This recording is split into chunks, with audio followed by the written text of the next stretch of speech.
यल्लम्मा एक सक्षम मनाची स्त्री. पाऊस लागून राहिला होता. कुणातरी नेत्याचे निधन झाले होते. सर्व शाळा कॉलेजांना त्याबद्दल सुट्टी देण्यात आली होती. कोणाही राष्ट्रीय नेत्याचे निधन झाले की ताबडतोब शैक्षणिक संस्थांना सुट्टी का जाहीर करण्यात येते ते मला कधीच समजलेलं नाही. ज्या व्यक्तीचा मृत्यू झालेला आहे ती जर फार जवळची असेल तर माणूस अश्रू ढाळेल किंवा फार फार तर कुटुंबियांच्या भेटीसाठी समाचारासाठी जाईन. पण शाळांना सुट्टी देणं म्हणजे पर्यायानं मुलांना रस्त्यावर खेळायला मोकाट सोडणं. मग मुलं सिनेमाला जातात, दुकानात जातात, नाहीतर कॅन्टीनमध्ये बसून वेळ वाया घालवतात. अशा प्रकारे वर्षाचा शेवट उजाडतो तेव्हा अजून कितीतरी अभ्यासक्रम शिकवून पूर्ण करायचा राहिलेला असतो. त्यामुळे शिक्षक वर्गात अक्षरशः भराभरा शिकवून सोडतात. शेवटी त्यात नुकसान कुणाचं होतं तर विद्यार्थ्यांचंच. नलिनी बंगलोरमधील एका कॉलेजात प्राध्यापिका आहे. तिने इतिहासात PhD केली आहे. ती उत्कृष्ट शिक्षिका व तितकीच उत्तम गृहिणीसुद्धा आहे.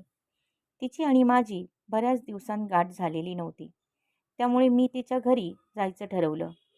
मला पाहून तिला खरोखरच खूप आनंद झाला. तिचा मुलगा नुकताच शाळेतून घरी आला होता, म्हणून ती खास त्याच्या आवडीचा स्वयंपाक करत होती. तिचा मुलगा 12वीच्या परीक्षेची तयारी करण्यात मग्न झाला. तिचा पती सतीश हा इंजिनियर होता व तो ऑफिसात गेला होता. त्यामुळे आम्हाला दोघींना गप्पा मारायला भरपूर वेळ होता. बऱ्याच दिवसात कुठे दिसली नाहीस नलिनी. सध्या काही नवीन चाललंय तुझं? काही नाही ग. समीरची 12वी आहे ना, त्यातच गुंतून गेले आहे. उगाच काय नलिनी, 12वीचा अभ्यास तू तर नाही ना करत आहेस. तू घरी राहून त्याला मदत करतेस वगैरे ठीक आहे, पण त्याचा अर्थ स्वतःला जगापासून तोडून टाकायचं का? नलिनीनं माझं बोलणं पटत नसावं. ती बऱ्याच मानसिक ताणाखाली दिसत होती, काळजीत होती. नलिनी, काय झालं? काही अडचण आहे का? तुमच्या घराचं बांधकाम पूर्ण झालं का? ते सगळं सतीश बघतो. तुम्ही नवी गाडी घेणार होतात ना, त्याचं काय झालं? हो, सतीशच्या मते गाडीपेक्षा स्कूटरच घेतलेली बरी. या घरात सगळे निर्णय सतीशच घेतात हे माझं लक्षात आलं. नलिनी, तुला काही स्वतःची आवड निवड नाही का? सतीश सर्वच बाबतीत माझ्याहून हुशार आहे. तो बाहेरच्या जगात वावरतो. त्याच्या खूप ओळखी आहेत. तेव्हा त्याचे निर्णय हे नेहमीच बरोबर असतात. तिचं हे उत्तर ऐकून आता मला धक्काच बसला. साधारणपणे नोकरी करणाऱ्या स्त्रिया या जरा जास्त धीट असतात. त्यांच्यात आत्मविश्वास असतो. त्या स्वतंत्र असतात. स्वतःचे निर्णय स्वतः घेण्याची त्यांची इच्छा असते. पण इथे मला नलिनीच्या बाबतीत वेगळंच जाणवत होतं. दुसऱ्याच दिवशी मी बसने एका खेड्यात निघाले होते. कधी नव्हे ती बस रिकामीच होती. माझ्याबरोबरच यल्लम्मा नावाची एक खेडूत स्त्री बसमध्ये चढली. ती माझ्या चांगली ओळखीची होती. कारण मी जेव्हा कधी त्यांच्या गावी जात त्यावेळी ती मला ताजी भाजी आणून द्यायची आणि त्याचे पैसे पण घ्यायची नाही. यल्लम्मा 35शीची होती. चांगली खणखणीत तब्येतीची आणि आनंदी वृत्तीची.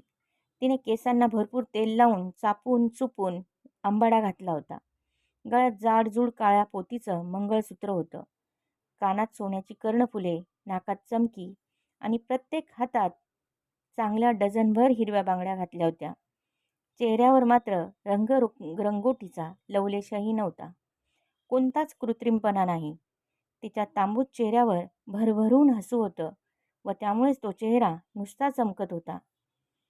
यल्लम्मा व तिच्या नवऱ्याचा गावात छोटासा मळा होता. तीच त्यांची सगळी दौलत होती. ते तिथे मोसमी भाज्या उगवून आपला चरितार्थ चालवत होते. अम्मा, आज मला जरा घाईनं मळ्याकडे जायला हवं ग, ती म्हणाली.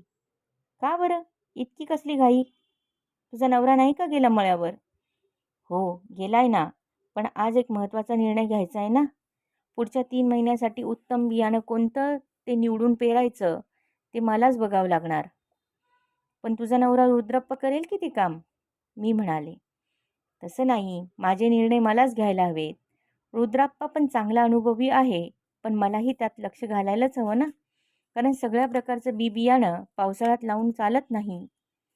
तिचा तो आत्मविश्वास मला खूप आवडला. सुरुवातीला मी जर काही मत दिलं तर आमच्या घरचे लोक मला नेहमी हसायचे. मग पुढे माझ्याच लक्षात आलं जर मीच माझ्या मताचा आग्रह धरला नाही, तर ते मला कोणत्याही गोष्टीचा निर्णयच घेऊ देणार नाहीत. आणि मी जर नाही निर्णय घेतला, तर मी कधी शिकणार? त्यामुळे मग मीच बागेच्या एका कोपऱ्यात वेगवेगळ्या प्रकारच्या भाज्या लावून बघायचा प्रयोग केला. माझी सासू व नवरा या दोघांनाही ते समजलं नाही. पहिल्यांदा काही खेपेला मला सुद्धा नाही जमलं नीट ते. पण तरीही मी त्याचा पाठपुरावा केला. मग हळूहळू कोणती भाजी कोणत्या मोसमात उगवायची ते माझ्या लक्षात आलं. आता मला मात्र ते विचारून सगळे निर्णय घेतात. माझं म्हणणं ऐकतात. यावर्षी मी गाजर आणि कॉलीफ्लॉवर लावणार आहे. त्याचं पीक नक्की चांगलं येईल आणि भरपूर पैसा मिळेल अशी मला माझी आता खात्रीच आहे. आता मी थोडासा विचार केला. ही यल्लम्मा सुशिक्षित नव्हती, प्रशिक्षित नव्हती, पण तरीही ही मला नलिनीपेक्षा कितीतरी वेगळी वाटत होती. रसिको, तुम्हाला काय वाटतं?